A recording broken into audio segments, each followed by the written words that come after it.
यहाँ आने के लिए आप सबको धन्यवाद। आज शाम अभी माननीय मुख्यमंत्री जी ने शराबबंदी से जुड़े हुए मामलों पर बहुत विस्तार से समीक्षा की है। समीक्षा बैठक में मुख्य सचिव, पुलिस महानिदेशक, अपर मुख्य सचिव मद्य निषेध, उत्पाद एवं निबंधन विभाग, अपर पुलिस महानिदेशक विशेष शाखा और पुलिस महानिरीक्षक मद्य निषेध तथा उत्पाद आयुक्त भी उपस्थित थे। माननीय मुख्यमंत्री जी ने निर्देश दिया कि नाजायज शराब की आपूर्ति और बिक्री के खिलाफ चल रहे अभियान को और भी सघन बनाया जाए, उसमें तेजी लाई जाए और जो शराब सप्लाई करने वाले हैं, चाहे राज्य से बाहर के हों या राज्य के अंदर के हों, या जो उसका भंडारण करते हैं या जो बिक्री करते हैं, उनको ही पकड़ा जाए। पीने वालों को पकड़ने की अपेक्षा जो सप्लायर हैं उनको पकड़ने पर बल है। उनके खिलाफ कार्रवाई और न केवल पकड़ना बल्कि उनको कोर्ट से सजा दिलाना, ये उसमें शामिल है। माननीय मुख्यमंत्री जी का ये निर्देश हुआ है और अभी जो प्रगति इस मामले में है, जो नई उपलब्धियां हैं, जो नए काम हुए हैं, सबसे पहले मैं अपर मुख्य सचिव श्री के पाठक से अनुरोध करूंगा कि मद्य निषेध, उत्पाद एवं निबंधन विभाग ने जो नए तरीके अपनाए हैं और उससे जो उपलब्धियां हुई हैं उनके बारे में आपको बताएं। पाठक साहब कृपया संबोधित करें। धन्यवाद। हम लोगों ने आज समीक्षा में माननीय मुख्यमंत्री जी को बताया, आ रही आवाज, आराम से बोलिए, कि खास तौर से इस अक्टूबर माह में त्योहारों के मौसम को देखते हुए उत्पाद विभाग ने बड़ी तेजी से और बड़ी कड़ाई से लागू किया है शराबबंदी को। हम लोगों ने इस पिछले एक महीना में ही 20,000 गिरफ्तारियां की हैं, जिसमें जैसा कि माननीय मुख्य सचिव महोदय द्वारा कहा गया कि ये सरकार का स्पष्ट स्ट्रेस है कि हम सप्लाई साइड पे ज़्यादा ध्यान दें और पीने वालों पर ज़्यादा ध्यान वो ना दें। इसी वजह से आपको याद होगा, हम लोगों ने अप्रैल में सुधार किया था कि पीने वालों को हम लोग अगर पकड़ते हैं तो 2,000 रुपये फाइन दे के छोड़ सकते हैं। केवल उन्हीं को हम लोग जेल में भेजते हैं जो दोबारा पीते हुए पकड़े गए। तो उसी क्रम में हम लोगों ने अक्टूबर माह में 20,000 गिरफ्तारियां की हैं, जिसमें आम लोग के अलावा खास लोग भी हैं। काफ़ी सारी संख्या में बड़े लोग पकड़े गए हैं, जिनका डिटेल यहाँ देना ठीक नहीं है, किंतु कोर्ट में सब पे केस चल रहा है। हम लोगों ने पीते हुए भी करीब 350 लोगों को पकड़ा, जिसमें डॉक्टर हैं, इंजीनियर हैं, सरकारी सेवक हैं, जनप्रतिनिधि हैं। काफ़ी खबरें आप लोग अखबार में देखते होंगे। तो हमारा स्ट्रेस चहुमुखी है। दूसरी बात यह है कि हम लोगों ने जो रिपीट ऑफेंडर को पकड़ा है तो उसमें भी सजाएं हो रही हैं। सज़ा और कन्विक्शन की भी माननीय मुख्यमंत्री द्वारा समीक्षा की गई।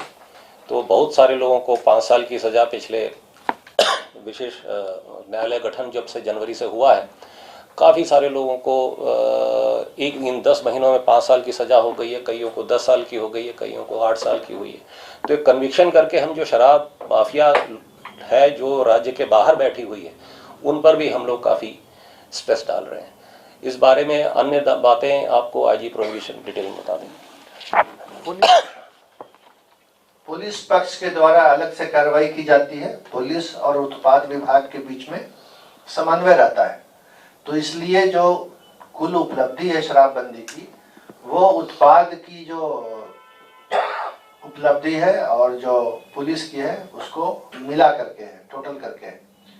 तो कुल मिला के जैसा आपने पाठक साहब से सुना कि काफ़ी तेजी लाई गई है। मैं आपको ये बताना चाहूँगा कि दियारा क्षेत्रों में अभियान चलाया गया है इनके विभाग के द्वारा। शराब के पाए गए जो ड्रम है या जो सामान है उसको नष्ट करने के लिए आधुनिक यंत्रों का सहारा लिया गया है। दोबारा पीते हुए पकड़े जाने वाले लोगों को सजा दिलाने के लिए विशेष प्रयास हुआ है और कई तरह से सूचना का संकलन हो रहा है। ये तो इनके विभाग की बात थी। जो पुलिस है, जो राज्य के सारे थाने हैं, उनके द्वारा जो शराबबंदी का काम हो रहा है उसकी समीक्षा डीजीपी करते हैं और डीजीपी के सहायतार्थ आईजी प्रोहिबिशन है। तो मैं आईजी प्रोहिबिशन अमृत राज जी से अनुरोध करूंगा कि वो आपको संबोधित करें। अमृत राज। धन्यवाद सर। जैसा सर ने कहा कि पुलिस का भी ये एक मेजर फोकस हमेशा से रहा है और हम इन कुछ चंद दिनों में हम लोगों ने और भी इस पे ध्यान देने की कोशिश की है कि हमारा जो क्वालिटी ऑफ अरेस्ट है उसमें इम्प्रूवमेंट हो। क्वालिटी ऑफ अरेस्ट से मेरा मतलब ये है कि जो इस सप्लाई चेन में और जो उसको मंगा रहा है, ये जो चेन है, इस चेन को हम लोग तोड़ें ताकि लीकर जो हमारे यहाँ इनफ्लो कर रहा है या डिस्ट्रीब्यूट हो रहा है उसको हम लोग रोक सकें। तो इसी के कार्रवाई के तहत हम लोगों ने बहुत सारे केसेस को टेकअप किया और उसके इन्वेस्टिगेशन को फॉलोअप किया और इसमें जो लोग थे इन्वॉल्व, जो सप्लाई कर रहे थे और मेजर जो रिसीवर्स थे, उनको आइडेंटिफाई किया गया पुलिस के द्वारा अनुसंधान के दौरान और इनकी गिरफ्तारी की गई। अभी तक हम लोगों ने पुलिस के तरफ से इस साल करीब 90 लोगों को हम लोगों ने बाहर से पकड़ के हम लोग पकड़े हैं, गिरफ्तार किया है और न्यायिक हिरासत में हम लोगों ने भेजा है उन्हें, जिसमें विभिन्न राज्य हैं जैसे Haryana, Punjab, in fact Arunachal Pradesh, Jharkhand, UP, Assam, waste Bengal, ये मुख्य राज्य हैं जहाँ से हमारे यहाँ शराब आ रही थी और वहाँ के लोगों को हम लोगों ने गिरफ्तार किया है। इसी तरह काफ़ी अंदर में भी जो लोग इन्वॉल्व थे उन लोगों के ऊपर भी हम लोगों ने कार्रवाई की है। तकरीबन 60,000 लोग इस साल हम लोगों ने जो सप्लाई चेन और रिसीवर हैं उनके ऊपर कार्रवाई की है। इसी के तहत हम लोगों ने होम डिलीवरी भी एक एरिया है जिस पे हम लोग लगातार कार्रवाई कर रहे हैं और इसमें भी अच्छी खासी गिरफ्तारी हुई है।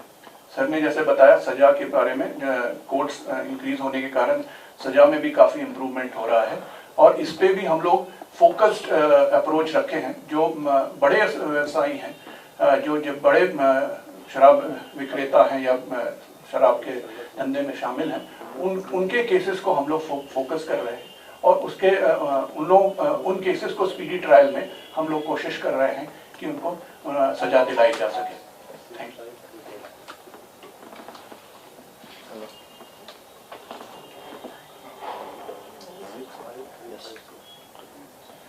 आप सर ये क्लियर कर दिया जाए सर कि पीने वाले को पकड़ा जाएगा या नहीं पकड़ा जाएगा। देखिए, बात प्राथमिकता की है। कानून में दोनों चीजें अपराध हैं। अगर हम एक सप्लायर को पकड़ते हैं तो उससे जुड़े हुए जो 1000 पीने वाले हैं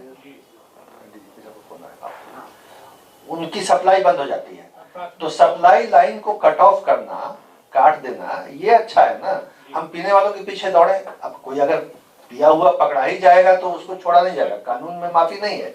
लेकिन प्राथमिकता, प्रायोरिटी, हाँ, सप्लाई लाइन ही बंद होगी तो लोग पिएंगे ही नहीं, पीने वालों की संख्या में कमी आएगी, इसलिए प्राथमिकता उसी की है। Is there any plan to reduce the penal amount of the repeat offenders or anything like that? देखिए, कुछ सूटेबल रिलैक्सेशंस किए गए थे, अमेंडमेंट जो पिछला हुआ था उस अमेंडमेंट के बाद बिल्कुल फोकस है कि फर्स्ट ऑफेंडर को कम सजा है, रिपीट ऑफेंडर को जाते, सप्लायर वगैरह को, इलीगल सेल करने वाले को जाते हैं।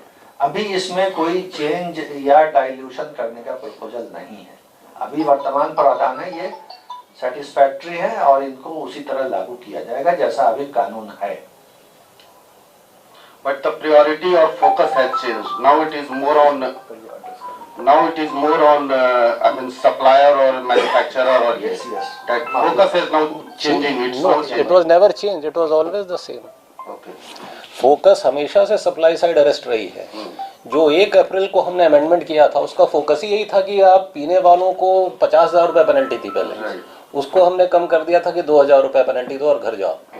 लेकिन फोकस वही था कि आप सप्लाई चेन पे अटैक कीजिए। 1 अप्रैल का जो अमेंडमेंट हम लोगों ने किया था, तो फोकस वही है कि सप्लाई चेन पे अटैक करना है। लेकिन इसका ये मतलब नहीं कि पीने वाला पी के आराम से घूमेगा, ये भी नहीं। हमारे ये हम ये संदेश नहीं देना चाहते हैं कि लोग पी करके आराम से घूमे, हम नहीं पकड़ेंगे। इसलिए तो हम लोग क्लियर किए सर। अच्छा किए, क्लियर कर दिए।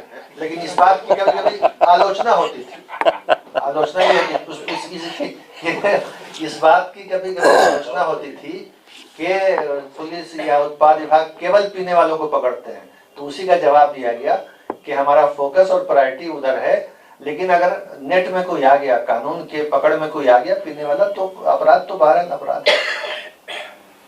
मतलब कोई ऐसा शिफ्ट नहीं हुआ है चेंज पॉलिसी? नहीं। अच्छा सर, जो ओवरऑल आप लोग का जो एक डेटा है जिस ढंग से अरेस्ट का या फिर जो भी डिटेंशन जो भी है, तो it's increasing day by day. So how do you think that कि आई मीन द मेजर्स और the steps which you are taking is effective, और I mean how do you sir आप बोलेंगे। नहीं, वो आंकड़े जो हैं इट्स इंक्रीजिंग, आंकड़े कम हो रहे हैं, वो बता दीजिए आप बता दीजिए। देखिए ऐसा है कि गिरफ्तारियों के आंकड़े शुरू में बहुत तेज हुए। एक्साइज और पुलिस जनवरी में 300 लोग अरेस्ट करते थे प्रतिदिन, आज हम करीब 1200 लोग अरेस्ट कर रहे हैं प्रतिदिन। क्योंकि अब पहली बार उस अभियान को उस लेवल पे कड़ाई की है हम लोगों ने जो अपेक्षित थी, पहले उतनी हो नहीं रही थी। तो अब उस अपेक्षित कंबाइंड तरीके से जब काम हुआ है, तो अब पहली बार ये हो रहा है कि अब गिरफ्तारी एक पीक पकड़ी है और अब डाउन हो रहा है। इसका एक और इंडिकेशन मिला है कि पहले कॉल सेंटर में हमको पिछले साल 60-70 कॉल आती थी, फिर जनवरी फरवरी में जब एक्शन होना शुरू हुआ, पुलिस तुरंत जाने लगी, तो 400 कॉल आने लगी, फिर 600 कॉल प्रतिदिन आने लगी। लेकिन अब वो फिर से अब कम हो रही है, 300 कॉल आ रही है। क्योंकि अब एक पीक आता है, हर चीज़ का पीक आ चुका है। अब हमें आशा है कि अगले 3 महीनों में, हम लोगों ने यही असेसमेंट की है कि अगर ये अभियान हमने 3 महीना और रखा कि हम लोग रोज प्रतिदिन 1000-1500 आदमी अरेस्ट करें, तो 3 महीने के अंदर हमारी गिरफ्तारियों में कमी आएगी, शराब की अवेलेबिलिटी में कमी आएगी, पीने का चलन में कमी आएगी, शिकायत हमारे जो कॉल सेंटर उसकी शिकायतों में गिरावट आएगी। अच्छा sir, one high court has I mean 3-4 महीने पहले की बात है, एक बड़ा क्वेश्चन रेलेवेंट ये किया था, जैसा कि सर ने आपने बताया कि उसको डिस्ट्रॉय करने के हम लोग न्यू मेथोडोलॉजीज मतलब इंट्रोड्यूस कर रहे हैं। इस पे था कि भाई वो ग्राउंड वाटर जो कंटेमिनेट हो रहा है उसके डिस्ट्रक्शन से। So what sort of method you are taking to check that contamination? उस पर पॉल्यूशन कंट्रोल बोर्ड से एक्सपर्ट कमेटी बनी थी, उन्होंने इस चीज़ को स्टडी किया और ये पाया कि वो ग्राउंड वाटर कंटेमिनेशन बिल्कुल नहीं होता है, वो सॉइल के अंदर ही एवापोरेट कर जाता है। तो उसका स्टडी करके पॉल्यूशन कंट्रोल बोर्ड ने ये रिपोर्ट हाई कोर्ट में डाली भी थी और उसके बाद हाई कोर्ट ने से एक्सेप्ट भी कर लिया था। सर एक समय बड़े पैमाने पर हेलीकॉप्टर लाया गया, ड्रोन की मदद ली गई, अब लगता नहीं कि उस तरीके का अभियान चल रहा है जैसा पहले चल रहा था? जैसे नहीं, ड्रोन अभी भी चल रहे हैं और बहुत प्रभावी हैं, बस ये है कि उतना आराम से पकड़ा नहीं रहा है, लोग समझदार हो गए हैं, अब थोड़ा घरों के नीचे जा रहे हैं। उसी चीज़ का तो आज प्रेजेंटेशन था। मैं अगले मंडे को जो हमारी एक्साइज कमिश्नर साहब की मीटिंग होती है, मैं इन आंकड़ों को आपको बता दूंगा। ड्रोन अभी भी बहुत प्रभावी है, उसी की वजह से दियारा में वो नहीं बन रहा है जिसको कहते हैं ना इम्प्यूनिटी के साथ शराब बनाना, कि जिसको कहते हैं धृष्टता के साथ शराब बनाना, वह नहीं बन रही है ड्रोन के कारण। ड्रोन बंद कर देंगे फिर से बननी शुरू हो जाएगी। एएलटीएफ को सर जो गाड़ियां दी गई थी वो वापस दी गई? नहीं, वो एएलटीएफ को गृह विभाग से गाड़ियां मिली, दोबारा दे दी गई है। एएलटीएफ को दोबारा गाड़ियां दे दी गई हैं, उनका था विभाग से गाड़ियां दे दी गई हैं, अब गाड़ियां चल रही हैं। सर अप्रैल में एक संशोधन हुआ था, उसमें मजिस्ट्रेटों को पावर दिया जाना था छोड़ने के लिए जुर्माना लेकर के, वो अभी तक लागू नहीं हो सका है, बीच में हाई कोर्ट में। हाँ, वो प्रस्ताव माननीय उच्च न्यायालय द्वारा एग्री नहीं किया गया, तो बात वहीं समाप्त होती। लेकिन जुडिशियल कोर्ट से जुर्माना लेकर के छोड़ने का काम हो रहा है, इसलिए उद्देश्य जो एक्ट का है वो अगर एग्जीक्यूटिव मजिस्ट्रेट से नहीं हो रहा है तो जुडिशियल मजिस्ट्रेट से हो रहा है। बात बराबर है, कोर्ट कोई भी हो, प्रावधान लागू हो चुका है और उसका असर भी है। सरकार दोबारा पुनरावलोकन में उसमें गई थी? नहीं, वो पुनरावलोकन बात नहीं है, बात यह है कि उद्देश्य पूरा हो रहा है, चाहे किसी कोर्ट से हो, उसके आलोक में जुर्माना लग रहा है तो ठीक है, एक्ट का तो उद्देश्य पूरा हो गया ना। अच्छा सर, ये जो बॉटल डिस्ट्रॉय कर रहे थे आप लोग, उसमें आप लोगों ने एक बीच में सिस्टम लाया था कि वो जीविका को हम लोग देंगे चूड़ियों के लिए, उसका फिर उस टाइप से कुछ और हो रहा है या? तो एक पिछले हफ्ते ही बैठक हुई है मेरी जीविका से, उन्होंने करीब 1 महीने का टाइम और मांगा है इस काम को शुरू करने के लिए। प्लांट शुरू होने वाला है, एक्सपेरिमेंटल बेसिस पे ही शुरू होगा।